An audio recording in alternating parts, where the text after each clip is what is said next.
Paper Awesome! Kamusta mga ka-Paper Awesome? Ngayon gagawa tayo ng kuneho na gawa sa papel gaya nito. Tara, simulan natin.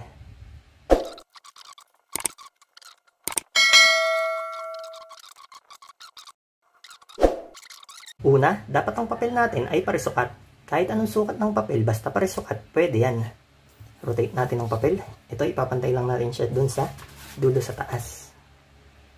Tupiin natin. Balik natin sa dati. Rotate natin ang papel. Ito, ipapantay din natin dun sa dulo sa taas. Tupiin natin.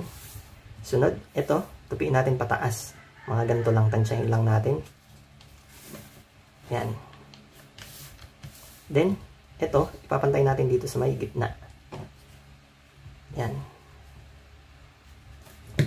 Ganon din itong kaliwa.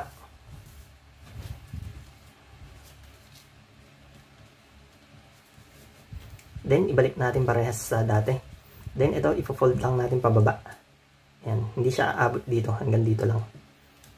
Tansyahin lang natin. Ito, ibalik natin tong dalawang to, pataas. Then, ito, i-fold natin pataas. Magtupi lang tayo ng maliit. Mga ganyan. Tansyahin lang natin. Then, ito, tupiin natin papunta dito sa kaliwa. Sakto natin siya dito sa may, ayan, nakatayo na yan. Ganon din itong kaliwa. Tupiin natin papunta dito sa kanan. Then, baligtarin natin ang papel. Magdodrawing lang tayo dito ng dalawang mata.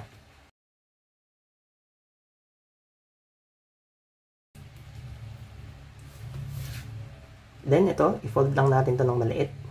Yan. Kung anong gusto nyong style.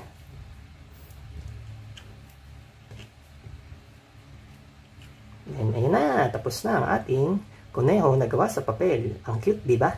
Kaya hanggang dito na lamang po. Hanggang sa muli. Paalam!